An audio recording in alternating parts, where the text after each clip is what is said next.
नमस्कार, मेरा नाम ज्ञानेश्वर है और आपने देखना शुरू किया है लाइव सिटीज। मेरे साथ रोज की तरह दिल्ली से जुड़ रहे हैं देश के जाने माने सीनियर जर्नलिस्ट अजीत द्विवेदी जी। अजीत जी, बिहार में नीतीश कुमार तो बिल्कुल ही रेस में है। दिल्ली जाने के पहले ही उन्होंने अपने सभी उम्मीदवारों के टिकट भी फाइनल कर दिए। आधिकारिक घोषणा नहीं हुई है, लेकिन लाइव सिटीज ने आज सुबह डिकोड किया कि किन्हें किन्हें नीतीश कुमार ने ग्रीन सिग्नल दे दिया। तो 16 सीटें जेडीयू को मिली है। 15 सीटों पर नीतीश कुमार ने उम्मीदवार तय कर दिए और बहुत बदलाव नहीं है। यदि हम सिटिंग सांसद की बात करें तो सिर्फ सिवान की सांसद कविता सिंह का टिकट कटता हुआ दिखाई पड़ रहा है। वहां रमेश सिंह कुशवाहा को टिकट दिया जाएगा। नीतीश कुमार एक कुशवाहा सीट की नुकसान की भरपाई करेंगे। और हमने यह देखा, जैसा हमने कहा कि सांसदों का टिकट इन्होंने नहीं काटा है। दूसरा टिकट सीतामढ़ी में सुनील कुमार पिंटू का कटा। वे देखिए, वे तो इम्पोर्टेड कैंडिडेट थे ही पहले ही, पिछले ही चुनाव में। और किशनगंज में उन्हें नया उम्मीदवार देना था, तो मास्टर मुजाहिद आलम। जहानाबाद की सीट अभी होल्ड पर रखी गई है। उम्मीदवार चंदेश्वर चंद्रवंशी होंगे कि उनके बेटे होंगे, यह देखने की बात है। बीजेपी में केंद्रीय चुनाव समिति की बैठक होनी है। उपेंद्र कुशवाहा मायूस हैं, किसी से बात नहीं कर रहे।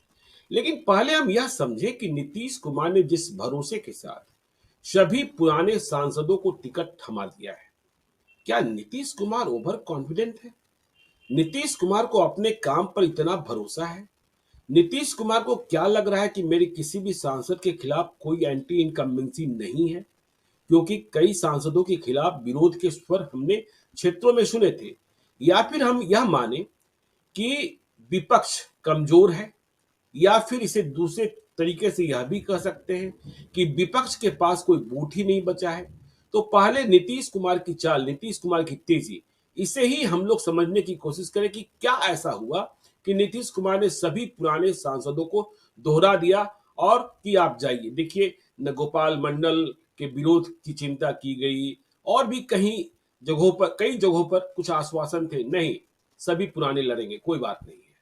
क्या समझते हैं अजीत जी?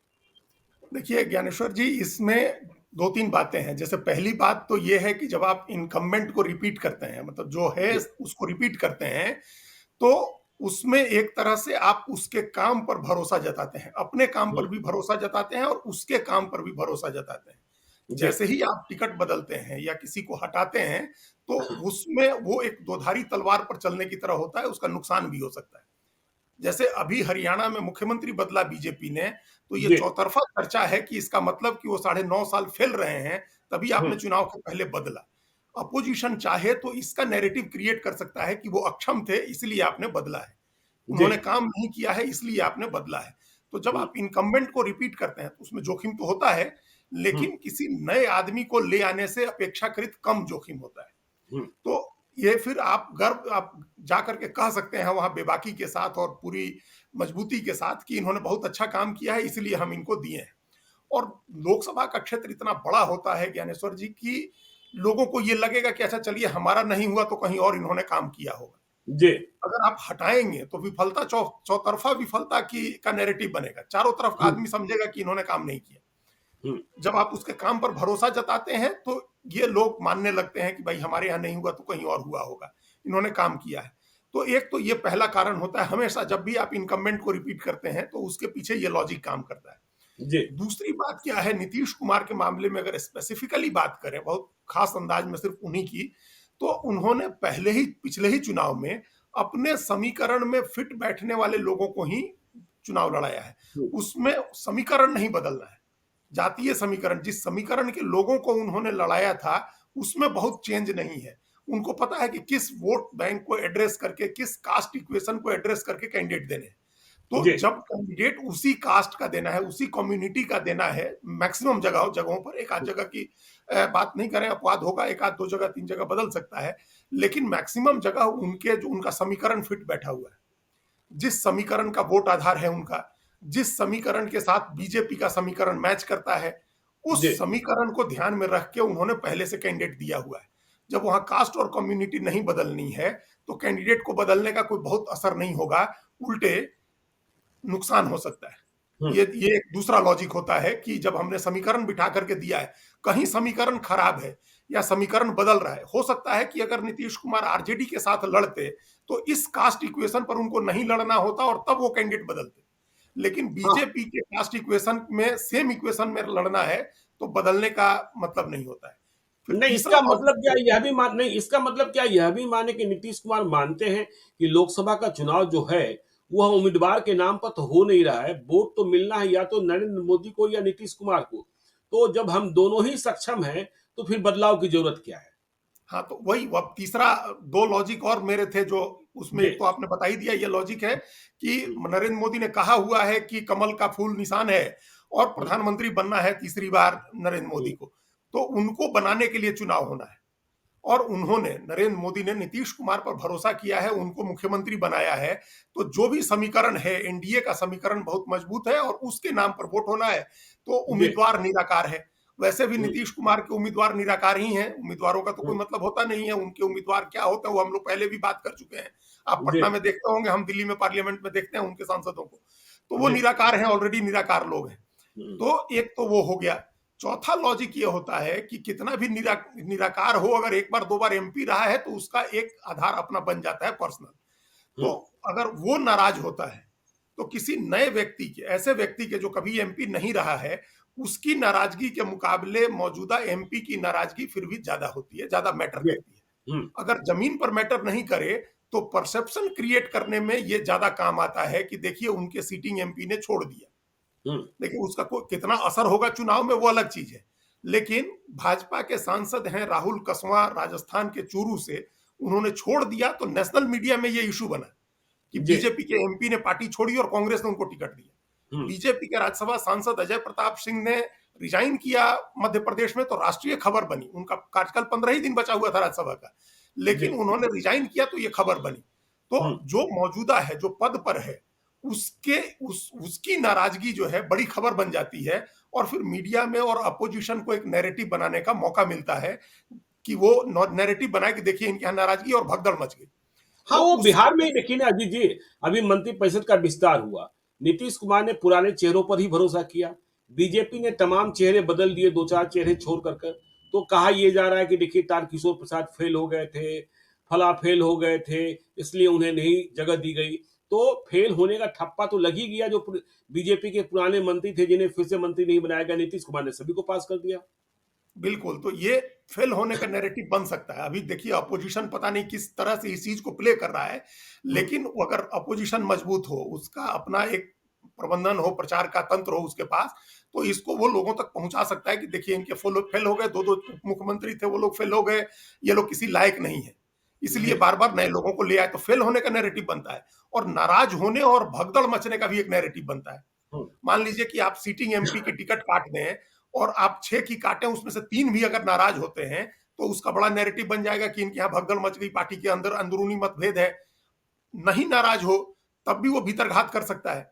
जो जी। आदमी जिसको टिकट आपने नहीं दी, मान लीजिए कमिटमेंट था नहीं दी, उसकी नाराजगी अपनी जगह है, लेकिन आपका सिटिंग एमपी नाराज होता है, तो उससे भीतरघात की संभावना भी बढ़ती है, भगदड़ मचने के नैरेटिव की भी धारणा, नैरेटिव भी बनता है, फेल होने का वो माहौल बनता है। तो ये सब देखते हुए हमेशा टिकट काटना एक जोखिम का काम होता है हमेशा। उसके मुकाबले कम जोखिम होता है इनकम्बेंट को रिपीट करने में। जी। उसका और अगर आप नीतीश कुमार के साथ एक ये भी चीज़ है कि वो डायरेक्टली सरकार में नहीं रहे सेंटर में, उनका हम्म, एमपी मंत्री नहीं रहा है। वो लोग सीधे केंद्र सरकार में कभी शामिल नहीं रहे हैं। तो केंद्र सरकार का जो एंटी इनकम्बेंसी होती है, उससे वो बचे रह सकते हैं। वो डबल एंटी इनकम्बेंसी जो है, डबल इंजन वाला, उससे बचे हुए हैं। तो उनको रिपीट करने में नीतीश कुमार को ज़्यादा फ़ायदा दिखा है कि सेम सेम इक्वेशन में लड़ना है हमको, सेम जातीय समीकरण का व्यक्ति है, उसको क्यों उनको नहीं हटाएंगे तो ज्यादा फायदा होगा। ये देख जी। करके नीतीश कुमार ने अपने नहीं तमाम ठीक है। पुराने लोगों को रिपीट किया है। नहीं ठीक है, आपने कहा कि जेडीयू ने नैरेटिव नहीं बनने दिया कि हम उम्मीदवार बदल रहे हैं, हमारे सांसद जो हैं अक्षम हैं, लेकिन और सिटिंग सांसद का टिकट कटता है तो एक संदेशा जाता है, लेकिन एनडीए में संदेशा तो चला गया ना। जो लोजपा पारस, उनके 5 सांसद इंक्लूडिंग पशुपति पारस, आज उन्होंने केंद्रीय मंत्रिपरिषद से इस्तीफा भी दे दिया। तो वे तो पैदल हो ही गए, इसमें क्या देखिए कहेंगे? है वो हम तो बार-बार कहते रहे थे यहाँ कि जी। बीजेपी को कोशिश करनी चाहिए है कि चाचा-भतीजा दोनों को साथ रखें और हुँ, काफ़ी समय तक बीजेपी ने इसकी कोशिश की। ऐसा नहीं है कि बीजेपी ने कोशिश नहीं की, बीजेपी ने बहुत जी। कोशिश की है कि हुँ, दोनों लोग साथ रहें। लेकिन जब चुनना होगा 2 में से 1 ही होगा, तब तो फिर स्वाभाविक रूप से चिराग पासवान को चुनना था, लेकिन हुँ, कोशिश ज़रूर की गई थी और उसका नहीं रहने का, चिराग पासवान के अलग होने की एक धारणा बनी है। उस धारणा को इनकैश करा सकती है, प्रचार में उसको भुना सकती है। राष्ट्रीय जनता दल के पास अगर टीम हो बढ़िया आईटी की और प्रचार की टीम हो, तो वो इस बात को भुना सकती है कि अपमान हुआ है। और वो अपमान का नैरेटिव बन सकता है कि देखिए वो दलित समाज से आते हैं, अनुसूचित जाति समाज से आते हैं, रामविलास पासवान के भाई हैं, तो हुँ, उनका अपमान हुआ है, ये नैरेटिव बना सकता है अपोजिशन। इसी से जी। बचने के लिए बीजेपी कोशिश कर रही थी कि वो न जाएँ। लेकिन हुँ, अब उनके साथ क्या समस्या हो गई है कि जो एमपी उनके साथ जुड़े थे, उसमें ज़्यादातर उनके साथ नहीं है। तो वो हुँ, स्वाभाविक रूप से बहुत कमज़ोर दिख रहे हैं। लेकिन इसके बावजूद ये धारणा बनेगी कि एनडीए में सब कुछ ठीक नहीं है। सँभाल नहीं सके एनडीए के जो पुरोधा लोग हैं, जो शीर्ष नेता हैं, वो संभाल नहीं सके। देखिए आए नहीं थे एनडीए में, कभी एनडीए का हिस्सा नहीं बन सके थे इस चुनाव में मुकेश सहनी, लेकिन जी। इसकी भी धारणा बन रही है कि वो नहीं आए, उनको नहीं एडजस्ट किया जा सका। हुँ, तो ये एक नैरेटिव चेंज हुआ है एनडीए को लेकर के और उसका कितना असर होगा हम लोग ये अभी नहीं कह सकते हैं, लेकिन जनता में एक मैसेज जरूर जाएगा थोड़े से वोटर वर्ग में, खास तौर से वहां जहां पशुपति पारस चुनाव लड़ेंगे। वो नहीं जहां से ठीक भी है, चुनाव लड़े वहां इस हम बना यही सकते समझ लेते हैं अजीत जी इस बात को कि देखिए अब एनडीए में नहीं है पशुपति पारस। उन्हें तेजस्वी यादव किस रूप से सामंजित करेंगे इस पर भी प्रश्न चिन्ह है। और यह बात भी अब तय हो गई है जैसा पशुपति पारस कह रहे हैं कि वे चिराग पासवान के खिलाफ हाजीपुर ही लड़ेंगे। आपको लगता है कि पशुपति पारस चिराग पासवान के सामने टिक पाएंगे या जो इंडिया ब्लॉक का वोट है इसके अलावा वह अपने बूते कुछ हासिल कर पाएंगे? लड़ाई मजेदार होगी या लड़ाई एक तरफा हो जाएगी क्योंकि हाजीपुर में Guinness book of world record भी बना है रामविलास पासवान का। बिल्कुल और काफ़ी समय तक वो रिकॉर्ड उनके नाम से रहा जी। था। बहुत समय हम्म, तक हम लोग पढ़ते रहते, जीके का सवाल होता था कि सबसे ज़्यादा वोट से जीतने का, हालाँकि बाद में तो वो रिकॉर्ड टूट गया। जी। लेकिन वो माहौल अभी भी है वहाँ। हम्म, लेकिन हमको लगता है कि लड़ाई बहुत एक तरफ़ा नहीं होगी। पलड़ा हम्म, झुका होगा चिराग पासवान के पक्ष में, इसमें कोई हम्म, संदेह नहीं है, क्योंकि वो लड़ेंगे तो एक ही सीट से लड़ेंगे, दूसरी सीट से नहीं लड़ रहे होंगे। जी। एक ही सीट से चुनाव लड़ेंगे। तो हम्म, उनको एमपी बनाना हाजीपुर के लोगों की पहली प्राथमिकता होगी कि चिराग पासवान एमपी बने। सबको इस बात का अंदाजा है कि वो चुनाव जीतेंगे तो केंद्र में मंत्री बनेंगे। अभी बीजेपी ने उनको चुना है, नरेंद्र मोदी और अमित शाह ने उनको चुना है। वो उनके जी। पसंद के व्यक्ति हैं, तो उनको बीजेपी का भी वोट मिलेगा और अपना जो कास्ट इक्वेशन, कास्ट का जो वोट है, वो भी उनको मिलेगा। लेकिन अगर इंडिया ब्लॉक एडजस्ट करता है पशुपति पारस को, तो उनकी भी स्थिति बहुत कमजोर नहीं होगी, चुनाव एक तरफा नहीं हो पाएगा, हम्म, क्योंकि इंडिया ब्लॉक के समीकरण का भी वोट है हाजीपुर में। जी। उस हाजीपुर में जो एमओआई का समीकरण है उसका भी वोट है। हम्म, और दूसरी बात एक समझिए कि जो पासवान के पास गैर पासवान जो दलित होंगे, हम्म, उनका रुझान स्वाभाविक रूप से दूसरी तरफ हो सकता है, वो एक देखने को मिला है। कई जगह इस बात की चर्चा थी, हालांकि अब तो बसपा सब जगह लड़ रही है, तो वो भी कुछ ना कुछ वोट लेगी, लेकिन वो एक समीकरण की बात है। और दूसरा, एक दिन और हम कह रहे थे आपके प्रोग्राम में, आपसे जी। बातचीत में हम कह रहे थे कि हम्म, पशुपति पारस भी इमोशनल कार्ड खेल सकते हैं जाकर के। हम्म, वो ये बात कितना किस तरह से करेंगे, क्योंकि वो तो बड़े भाई हैं उनके, रामविलास पासवान बड़े भाई थे उनके, तो जी। और उन्हीं बड़े भाई ने इनको चुनाव लड़वाया था अपनी सीट पर। हम्म, तो वो तो कह सकते हैं ना कि भाई हमने तो खड़ाऊ रख के राज किया अपने बड़े भाई का। जी। तो इस बात ये कहने से तो आप नहीं रोक सकते हैं उनको। नहीं नहीं रोक सकते। रामविलास पासवान की फोटो लगा करके प्रचार करने से आप नहीं रोक सकते हैं उनको। हम्म, और उसके लिए रोकने का टाइम आप कोर्ट में जाइए, और जिस तरह से अभी महाराष्ट्र में हुआ कि शरद पवार का फोटो नहीं यूज कर सकते हैं अजीत पवार, तो ये तो हम्म, यहाँ नहीं हो सकता है, क्योंकि वहां तो शरद पवार ने खुद ही ऑब्जेक्ट किया था कि भाई मेरी फोटो मत यूज करिए, तो रोक दिया गया। यहाँ तो रामविलास पासवान ऑब्जेक्शन करने के लिए नहीं है, तो आप जी। उनको रोक नहीं सकते हैं कि वो जा करके ये बात कहें कि हमको हमारे बड़े भाई ने ये सीट दी हम्म, थी, और हम्म, बेटे को तो उन्होंने जमुई दिया था। जी। तो बेटा जमुई छोड़ के आ गया हमसे हमारा हक छीनने, जो प्रसाद के रूप में हमको हमारे भाई ने दिया था, उपहार के रूप में दिया था, आशीर्वाद के रूप में दिया था। ये तो सब प्ले करने की चीजें होती हैं, ये तो ब्रांडिंग बिल्कुल। मार्केटिंग की चीजें होती हैं कि आप कितना इमोशनल प्ले कर सकते हैं इस बात को जाकर के वहां, कि भाई आप हमारे भाई राम थे और हमको उन्होंने इस गद्दी पर बिठा करके, हमको उस गद्दी पर बिठा करके गए थे अपना उत्तराधिकारी बना करके, अपना उपहार और मैं आशीर्वाद पारस देके। था। और मैं और मैं पारस था। पारस था। बिल्कुल मैं जी, पारस था, वो राम थे और जी। मैं उनका पारस। तो हमको हुँ, दे के गए वो, बेटे को तो नहीं दिया उन्होंने। हुँ। भाई ये कह सकते हैं ना राम वो ये देखिए, ये कहने की प्रचार का की बात होती है, ज्ञानेश्वर जी कह सकते हैं पशुपति पारस की भाई देना होता अगर रामविलास जी को, चिराग पासवान को हाजीपुर तो पिछली बार ही दे देते, हाजीपुर नहीं, वो 2019 में कह हुआ भी रहे ही हैं, है। वो कह भी रहे हैं, वो कह भी रहे हैं। बिल्कुल, कि उसी समय लेकिन लड़ाते देखिए, इनको। ठीक है, अजीत जी, अभी जो ओपनिंग रिमार्क्स में हमने कहा था कि देखिए नीतीश कुमार ने सारे उम्मीदवार दोहरा दिए, माइनस सिवान और माइनस सीतामढ़ी। तो क्या इसका मतलब यह माना जाए कि विपक्ष के पास वोट बचा ही नहीं है या विपक्ष कमजोर है, नीतीश कुमार ने यह भी भाप लिया बिल्कुल, ये भाँप लिया है उन्होंने और ये है? हम जी। लोग पहले भी चर्चा किए हैं कि 20% वोट का अंतर है, 23% हुँ, वोट का अंतर है। पिछले चुनाव में देखें तो 23% वोट का अंतर है, जी। 30% पर विपक्ष और हुँ, 53% पर एनडीए। हुँ, ये समीकरण था 2019 का। तो अभी ऐसा कुछ भी नहीं हुआ है, पिछले 5 साल में ऐसा कुछ भी नहीं हुआ है जिससे ये लगे कि बहुत ड्रास्टिकली 53% से नीचे आ रहा है एनडीए। हुँ, ऐसा कुछ नहीं हुआ है, ऐसा कोई हुँ, घटनाक्रम नहीं हुआ है। जो इक्वेशन उस समय था बीजेपी, जेडीयू का और लोक जनशक्ति पार्टी का, वो इक्वेशन हो गया। उसमें आधा परसेंट या 1% वोट ऐड करने वाले ही फैक्टर हैं जीतन राम मांझी। जी। तो वो फैक्टर ऐड ही हुआ है ना, कोई माइनस तो हुँ, नहीं हुआ वहाँ।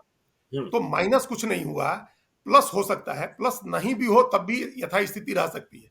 अब हुँ, ये है कि पिछली बार जो 53 और 30 का था, मतलब 83% वोट, 17% वोट जो है इधर-उधर गया था। इन निर्दलीय उम्मीदवारों को या छोटी पार्टियों को या नोटा को, ये सब गया था। इस जी। बार वो वोट कम होगा, हुँ, क्योंकि बहुत पोलराइज्ड चुनाव है, एकदम आमने-सामने का चुनाव है। तो जो पिछली बार छोटी-छोटी पार्टियों को कुछ वोट मिल गए थे या निर्दलीय उम्मीदवारों को कुछ वोट मिल गए थे, इस बार वो वोट नहीं मिलेगा। उस वोट का एक हिस्सा जाएगा अपोजिशन के साथ, तो एक हिस्सा एनडीए के साथ भी आएगा। तो नहीं, यहां वो भी तो ठीक है, वो ठीक है, पोलराइज़ेशन होगा। समीकरण में बहुत चेंज नहीं जी। हुआ। हुँ, लेकिन एक बात और हम समझना चाहते हैं, 2019 में बीजेपी की स्ट्राइक रेट 100% थी, 17 में 17। एलजेपी की स्ट्राइक रेट मतलब 100% थी, 6 में 6। और नीतीश कुमार की स्ट्राइक रेट 17 में 16 थी। देखिए, इस बार इनके खाते में किशनगंज की सीट चली आई है, जहां मुश्किल हालात होते हैं। वैसे पिछली बार फाइट अच्छी हुई थी। तो क्या आपको लगता है कि 2019 की स्ट्राइक रेट नीतीश कुमार दोहरा पाएंगे, 16 में 16 या फिर 16 में 15? नहीं, नहीं, नहीं, नहीं, ये तो हम पहले से कहते रहे हैं ज्ञानेश्वर जी, जी। और एकदम हम्म, आंकड़ों के आधार पर तक कोई भी देख के इसको कह सकता है कि नीतीश कुमार के साथ ये विडंबना है, दुर्भाग्य है कि नीतीश कुमार का जो भी सहयोगी हो, वो हम्म, अपना वोट 100% नीतीश कुमार को नहीं ट्रांसफर करा पाता है। जी। बीजेपी भी नहीं करा पाती है और आरजेडी भी नहीं करा पाई थी। हम्म, आरजेडी भी नहीं करा पाई थी, आपको ध्यान होगा हमने एक बार और आपके आपसे 2015 में। कहा था 15 में, जी। जब एक एक 100 सीट पर दोनों लड़े थे और आरजेडी को 80 सीटें मिली थी और नीतीश कुमार को 71 सीटें मिली थी। हम्म, इसका मतलब कि आरजेडी का स्ट्राइक रेट 80% था और नीतीश कुमार, जेडीयू का स्ट्राइक रेट 71% था। हम्म, 9% का फर्क था। ये फर्क तो तभी आएगा ना जब आरजेडी का वोट ट्रांसफर नहीं हुआ। जो आरजेडी को वोट पड़ा, वो समूचा वोट जेडीयू को नहीं पड़ा। जी। तो जेडीयू वाला अपना वोट तो सब मिल ही गया होगा नीतीश कुमार को, आरजेडी का हम्म, जो कोर वोट था वो नहीं आया। वही हम्म, हाल बीजेपी के साथ होता है।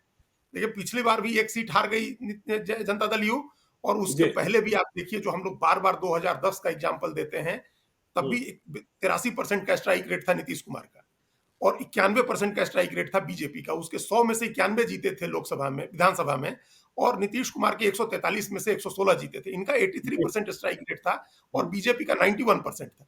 हम्म, तो ये स्ट्राइक रेट हमेशा सहयोगी पार्टी का बेटर होता है, इसलिए हम्म, क्योंकि उनका वोट पूरा ट्रांसफर नहीं होता है नीतीश कुमार को। और इस बार थोड़ी ज्यादा दिक्कत होगी वोट ट्रांसफर होने में। इसलिए ज्यादा दिक्कत होगी क्योंकि बिटरनेस आ गई है, संबंधों में बहुत कड़वाहट आ गई है, बीजेपी जेडीयू में भी और जेडीयू एलजेपी में भी जी। संबंधों में कड़वाहट है। इस कड़वाहट का नुकसान नीतीश कुमार की पार्टी को होगा, उनके उम्मीदवारों को होगा। देखिए ये, और ये एक बड़ा अंतर ला सकता है। ये पहले से कुछ ऐसी सीटें उनके पास हैं नीतीश कुमार के पास जहां मुश्किल लड़ाई है। जी। ऊपर से कड़वाहट की वजह से हम्म, वोट जो है बीजेपी का कोर वोट है, वो हम्म, इनको डिजर्ट कर सकता है, उसमें 10-20% इनको नहीं मिल सकता है। और जो, जैसे जो यादव कैंडिडेट है बीजेपी का, उसको तो यादव दे दे सकता है, लेकिन जी। जेडीयू के यादव को वोट देने में वो कोताही कर सकता है, वो कंजूसी कर हम्म, देगा, उस तरह से वोट नहीं करेगा उनको। फॉरवर्ड बिल्कुल। भी ऐसी करेगा, बीजेपी को हम्म, वोट दे देगा, एलजेपी को दे देगा, नीतीश कुमार को देने में कंजूसी कर सकता है। तो इसकी वजह से इनको इस बार स्ट्राइक रेट में और नुकसान हो सकता है, और कुछ सीटें बहुत कमजोर हैं या जी। टफ लड़ाई वाली हैं, जैसे जहानाबाद हम्म, की सीट जहां पिछली बार बिल्कुल। 1700 वोट से जीते थे। हम्म, अभी हम कल भी कह रहे थे कटिहार कि की शिवहर, किशनगंज की सीट है, शिवहर की बिहार सीट जो की हम सीट है, काफी सारे, शिवहर की हाँ, सीट है जी। ये सब टफ सीटें हो गई हैं, जी। जहां नए प्रयोग हो रहे हैं। तो हम्म। वहां भी एक तरह से अगर बगावत हुई बीजेपी में, देखिए हम्म। रमा देवी तो बीजेपी की नेता है और बिल्कुल। उनकी टिकट कटी है। अगर वो हम्म। बागी होती हैं, किसी तरह हम्म। से वो बागी होती हैं, तो उसका नुकसान शिवहर में आज जेडीयू को और मोतिहारी पूर्वी चंपारण में बीजेपी दोनों को हो सकता है, जी। क्योंकि एक वैश्य की नाराजगी जिसको वो रिप्रेजेंट करती हैं वो हो सकता है। तो इस बार स्ट्राइक रेट पिछली बार से भी अगर खराब हो जाए तो कोई हम्म। हैरानी नहीं होगी। मतलब पिछली बार तो फिर भी मान लीजिए कि 90% उनका स्ट्राइक रेट 90% से ऊपर था, इस बार जी। उससे भी कम हो सकता है। और उसके यही कारण है कि संबंधों में कड़वाहट आई हुई है बीजेपी और एलजेपी के साथ। उनके संबंधों में लोग मन ही मन, कई लोग इस बात से चिढ़े हुए हैं। बीजेपी का जी। जो कोर वर्कर है वो नहीं चाहता था कि नीतीश कुमार आए। ये तो एक बिल्कुल। बिल्कुल ऊपर से इस बात का डिसीजन हुआ था, फैसला हुआ था।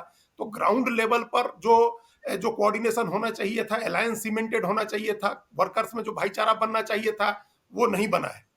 तो उसका नुकसान बीजेपी को कम होगा, क्योंकि इनका हम्म। वर्कर, इनका तो हाके पर वोट देता है, इनका जो वोटर है वो वोट दे देता है, नीतीश कुमार जिधर है उधर वोट दे देगा। जी। बीजेपी का वोटर ज्यादा होशियार है, तो वो हम्म। बड़ा सिलेक्टिव वोट करता है। तो उसका नुकसान हो सकता है नीतीश कुमार को। और इस बार हमको लग रहा है, ये मतलब ये हंच है, घूमने पर पता चलेगा, कैंडिडेट्स के बीच जाने, उम्मीदवारों मतलब मतदाताओं के बीच जाने में पर पता चलेगा। लेकिन ये है कि नुकसान इस बार थोड़ा ज्यादा हो सकता है नीतीश कुमार नहीं, ठीक है। चलिए, नुकसान हो सकता है और सीटें कम हो सकती है, एनडीए को नुकसान भी हो सकता है, क्योंकि पिछली बार तो 40 में 39। देखिए, आपने चर्चा छेड़ दी लवली आनंद की, रमा देवी की। मतलब रमा देवी की बगावत भी दिख रही है। बेटिकट होंगी तो कोई भी बागी होगा। तो देखिए, अब खबर ये आ रही है कि लवली आनंद के खिलाफ चुनाव मैदान में उतारने की तैयारी, अभी हम कंफर्म नहीं कर रहे हैं, लेकिन जो नाम आ रहे हैं, रितु जायसवाल, फाइटर वुमेन है, सुपर फाइटर। तो रितु जायसवाल या फिर संजय गुप्ता, रमा देवी के बारे में भी सोचा जा रहा है। लेकिन हमें यही समझ लेना आवश्यक है फिर से आज से, कि जिस तरीके से नीतीश कुमार ने एक राजपूत महिला को टिकट देने के बाद, लवली आनंद को टिकट देने के बाद, सीवान की सांसद कविता सिंह को बेटिकट कर दिया, तो क्या पड़ोस के दो जिलों में, शिवहर शिवहर के भी 3 विधानसभा क्षेत्र पूर्वी चंपारण में ही है, और रिटर्निंग ऑफिसर जो हैं वो पूर्वी चंपारण के ही जिलाधिकारी होते हैं, तो राधा मोहन सिंह और लवली आनंद, क्या ये दोनों चल पाएंगे? क्योंकि देखिए, दो बेस्ट बेटिकट हो रहे हैं, एक बीजेपी से रमा देवी और इधर से सुनील कुमार पिंटू, एक तेली एक कलबार। और यदि हम वैश्य में देखें तो तेली की आबादी बहुत अच्छी आबादी है। तो क्या इसकी शर्त पर दोनों आस पड़ोस में राजपूत लड़ाए जा सकेंगे, कि राधा मोहन सिंह की परेशानी बढ़ी हुई है? बिल्कुल। ये और ये हम लोग इस पर भी कल थोड़ी सी चर्चा हुई थी, लेकिन ये एट लेंथ इस पर चर्चा की जरूरत है। अगर बारीकी से वहां के समीकरण देखेंगे तो जी। वैश्य बहुत प्रभावी हैं इन दोनों जिलों में, सीतामढ़ी में भी, शिवहर में भी और पूर्वी चंपारण में भी, पश्चिमी जी। चंपारण में भी है। और हम्म। तभी एक लाइन से 3 वैश्य एमपी होते थे। पिछली बार हम्म। ही थे संजय जायसवाल, रमा देवी और सुनील कुमार पिंटू। और किसी जी। को कोई आपत्ति नहीं थी, कोई एतराज नहीं था। देखिए, अगर कोई बहुत डोमिनेंट कास्ट रिप्रेजेंटेशन उसको अपनी आबादी के अनुपात से ज्यादा मिलता है तो उस पर आपत्ति होती है। लेकिन एक सबमिसिव कास्ट जो है, जिसको लेकर के समाज में कोई बहुत नाराजगी या झगड़े विवाद नहीं होते हैं, वो वैश्य होता है जिसको लेकर के कोई बहुत विवाद नहीं होता है, लोग जी। एक्सेप्ट कर लेते हैं सहज भाव से, वो लोग विनम्र होते हैं, समाज में घुल मिल जाते हैं लोगों के साथ, ऑथोरिटी असर्ट नहीं करते हैं, ये सारी चीजें होती हैं। तो उनके 2 लोगों की टिकट कटी और रमा देवी उसमें खास तौर से लड़ने वाली महिला है। ब्रज और बिहारी वो प्रसाद की पत्नी। ब्रज बिहारी प्रसाद की पत्नी है और एक जी। मतलब काफी अच्छा वो असर रखती हैं अपने समाज के जी। लोगों के ऊपर। जी। और उनके घर में लोग, उनके बच्चे हैं, बड़े हैं, उनको चुनाव लड़ने का, बेटा भी चुनाव लड़ सकता था उनका।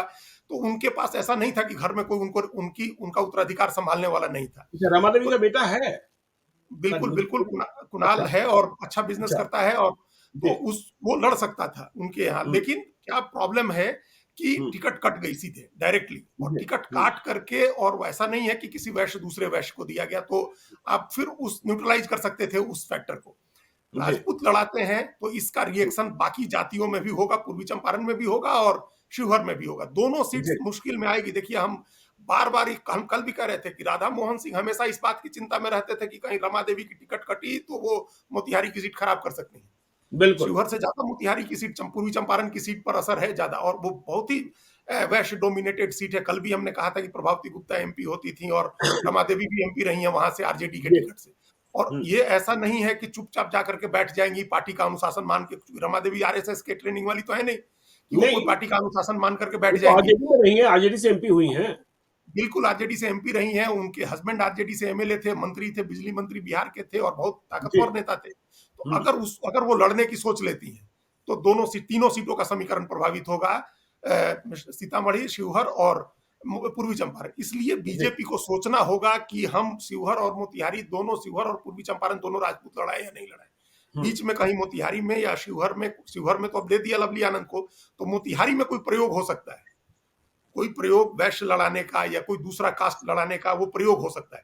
क्योंकि हाँ, एक तो राधा एक मोहन सिंह की पाठशाला के प्रमोद कुमार हैं, अब शायद उन पर भरोसा करें ना करें, लेकिन राधा मोहन सिंह की इच्छा के खिलाफ पवन जायसवाल हैं, उनमें भी सांसद बनने की चाहत है, लेकिन राधा मोहन सिंह पवन जायसवाल को मंजूरी नहीं करेंगे। और राधा मोहन सिंह के दो शिष्यों में आपस में ही भिड़ंत है, प्रमोद कुमार और सचिंदर प्रसाद सिंह। लेकिन सचिंद्र जाति से भूमियार हैं और भूमियारों की संख्या कहां बढ़ने जा रही है, हो ही गए, तीन पूरे हो ही गए, चौथा भी इस नहीं, बार पूरा हो जाएगा, हाँ तो कहां से बनेगा। लेकिन आप ये जो जैसे प्रमोद कुमार हैं, वो जी। कानू जाति से आते हैं, जिसका काफी पूर्वी चंपारण में आबादी काफी बड़ी है उन लोगों की, और जी। राधा मोहन सिंह उनके ऊपर भरोसा भी कर सकते हैं। पवन जायसवाल शिवहर से लड़ना चाहते थे, अगर वहां नहीं तो मोतिहारी वो दावेदार थे, लेकिन राधा मोहन सिंह उनको पसंद नहीं करेंगे। जी। राधा मोहन सिंह के साथ क्या प्रॉब्लम है कि लगातार एक व्यक्ति 35 साल से उस क्षेत्र को रिप्रेजेंट कर रहा है, 35 साल हम्म। से। 1989 में वो पहली बार एमपी हुए थे और उसके बाद वो सीट हारे जीते, लेकिन वहीं लड़े। 35 साल वो से तो एक ही कहा ही आदमी जाता लड़ा। है ना अजीत जी कि देखिए, मतलब जो पूर्वी चंपारण या चंपारण है, वहां राधा मोहन सिंह का धारा 370 लागू है, ये तो कहा बिल्कुल, ही जाता है। जी। एकदम जिसको जिसको फिफ्डम बोलते हैं, वो फिफ्डम जी। है राधा मोहन सिंह का। और हम्म। ऐसा नहीं है कि हवा में है, हम्म। उन्होंने करके भी दिखाया था। 2015 का चुनाव जब बीजेपी चारों तरफ विधानसभा में हारी पूरे प्रदेश में, तो पूर्वी चंपारण की 12 विधानसभा में से 8 सीटें बीजेपी ने जीती थी। जी। और ये जादू था, ये कमाल था राधा मोहन सिंह का, इसके हम्म। दम पर वो अभी तक वहां रूल करते रहे। लेकिन अब उब गए हैं लोग, अब चेहरा देख के उनका लोग उबे हुए हैं, और लंबा 3.5 दशक की एंटी इनकम्बेंसी हो गई है उनके खिलाफ। पार्टी जी। के अंदर भी काफी नाराजगी है। तो हम्म। अगर बदल दें वहां, वैश्य लिया दें, तो बीजेपी को बहुत फायदा होगा। पश्चिमी चंपारण, पूर्वी चंपारण, शिवहर, सीतामढ़ी, सब जगह। अगर जी। भूमिहार भी ले आते हैं, देखिए हम्म। भूमिहार आबादी वहां काफी ज्यादा है, 2 लाख के करीब आबादी है वहां। नहीं, कितने और भूमियार लड़ लेंगे, कहां नहीं, कहां से हमको लड़ लेंगे। वो तो बीजेपी को सोचना है।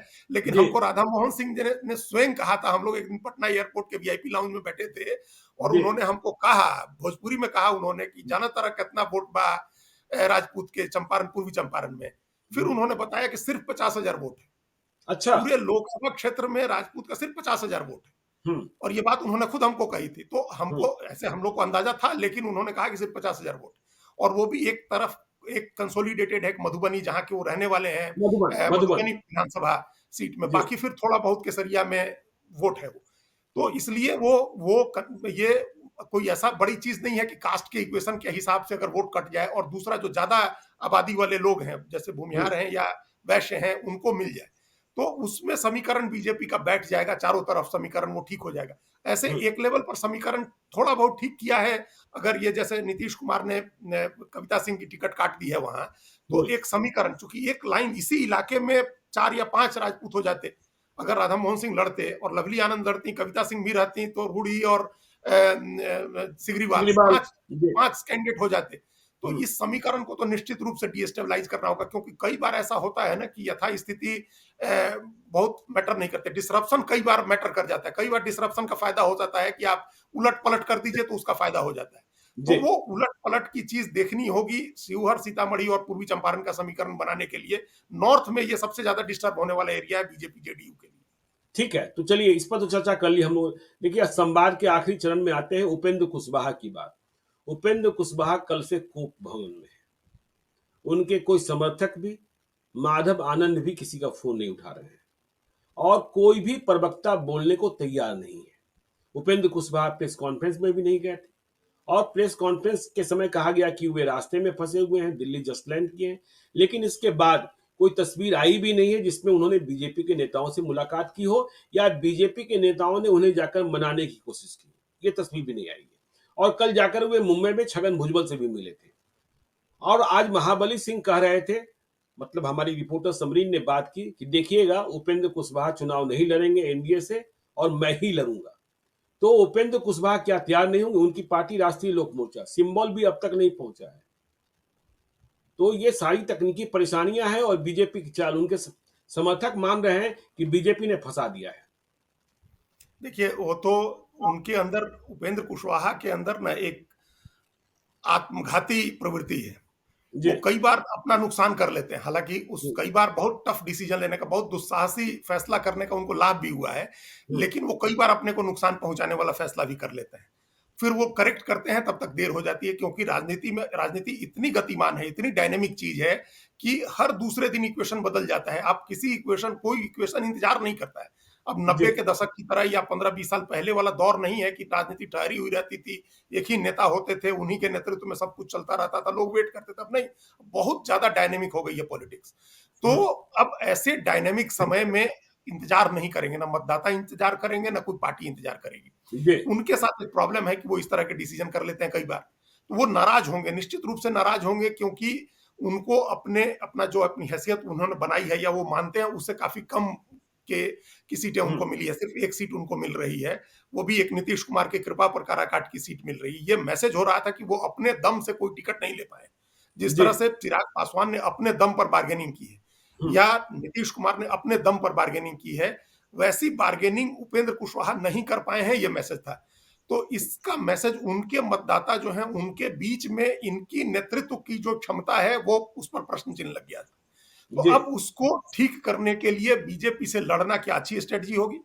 ये हम्म, कतई नहीं अच्छी स्ट्रेटजी होगी, क्योंकि बीजेपी ने अगर फॉर्मली नेशनल अपने पार्टी ऑफिस में उसने अनाउंस कर दिया आपका नाम, तो उसका सम्मान करना उनको, चूंकि एलआई बन के गए हैं, वो खुद ही बन के गए हैं, एलआई वहां उनके साथ रहे जी। हुए हैं। तो अब एक तरह से अगर वो टिकट रिफ्यूज करते हैं, नहीं लड़ते हैं, तो बीजेपी के लिए एक ह्यूमिलिएशन वाली बात होगी, नीतीश कुमार के लिए भी होगी। आगे इसका क्या रिपरकशन होगा, ये देखने वाली बात होगी। लेकिन दूसरी तरफ जाकर के, या अकेले लड़के, या दूसरे अलायंस में जाकर के कुछ बड़ा लाभ ले लेंगे उपेंद्र कुशवाहा, ये हमको नहीं दिख रहा है। जी। तो ऐसे में उनके लिए बेटर ऑप्शन क्या हो सकता है, ये उनको देखना है। देखिए, हम्म, अब वो छगन भुजबल के साथ पहले भी वो मिल करके राजनीति कर चुके हैं, लेकिन इस देश में कितने ही नेता हैं जो बड़े नेता हैं, लेकिन इस अलायंस में अकेले लड़े, जीते, केंद्र में मंत्री हुए, फिर उन्होंने अपनी राजनीति जमाई, अपने को मजबूती दी। अगर अपना स्वतंत्र अस्तित्व वो बनाए रखना चाहते हैं, तो उनको तो राजनीति इसके साथ करनी होगी, नहीं तो आगे और स्ट्रगल है, बहुत स्ट्रगल करना पड़ेगा। फिर अगर वो विधानसभा चुनाव में चाहेंगे इस एनडीए गठबंधन में आना, तो वो मुश्किल हो जाएगी, वो जी। रास्ता बंद होगा, क्योंकि हम्म, इससे अभी जहां तक बात चली गई है, वहां से पीछे हटना थोड़ा मुश्किल है। तो एक सोच समझ के उनको लेना चाहिए। ये निश्चित रूप से उनके लिए थोड़ा ह्यूमिलिएटिंग है, शर्मिंदगी की बात है। ये हार्श शब्दों में कहें तो अपमानजनक लगता है कि हम्म, वो मैसेज जाए कि वो बिल्कुल बार्गेन नहीं कर सके, और नीतीश कुमार की कृपा से एक सीट बीजेपी ने उनको दे दी काराकाट की। इसका मैसेज ठीक नहीं है। लेकिन कई बार ऐसा होता है कि खून का घूंट पी करके भी आपको अपना डिसीजन लेना होता है आगे की राजनीति के लिए। आपको 2 कदम पीछे हटना होता है, 1 कदम आगे बढ़ने के लिए। जैसे तो उस चिराग हिसाब पासवान ने से, लिया। जैसा चिराग चिराग पासवान। पासवान ने किया है, जी। और जैसा जैसा नीतीश कुमार ने भी किया है। देखिए, जीते हैं, बिल्कुल। 16 सीटें मिली हैं, लेकिन हम्म, 15 ही सीट मानी है। हम किशनगंज की सीट को नहीं मान रहे हैं। किशनगंज की सीट तो बिल्कुल। हारने के लिए उनको मिली हुई है, वो सीट हम नहीं हम्म, मान रहे हैं। तो 17 से 15 ही लड़ रहे हैं। हम्म, जैसा पिछली बार बीजेपी ने किया था कि 23 जीती हुई सीटों में से 6 छोड़ करके 17 पर चुनाव लड़ी थी। तो इस जी। तरह की चीजें करनी होती हैं, इस सोच समझ के उनको इस बारे में डिसीजन लेना होगा। हो सकता है कि अपनी नाराजगी अभी जता करके वो कुछ और आगे के लिए कुछ सौदेबाजी कर सकें, वो कर रहे, हो सकता है वो करें। तो चलिए, उपेंद्र कुशवाहा सौदेबाजी कर रहे होंगे, कोप भवन से बाहर निकलेंगे, एनडीए में ही रहेंगे, यह बात पक्की है। आगे क्या होगा यह भी आपको हम बताएंगे, तो देखते रहिए लाइव सीरीज को। और चलते चलते, यदि अब तक आपने हमारे यूट्यूब चैनल लाइव सीरीज को सब्सक्राइब नहीं किया है, तो जरूर कर लीजिएगा। और यदि इस वीडियो को फेसबुक पेज के माध्यम से देखें, तो पेज को लाइक कीजिएगा। ट्विटर पर भी हमें फॉलो कीजिए। धन्यवाद।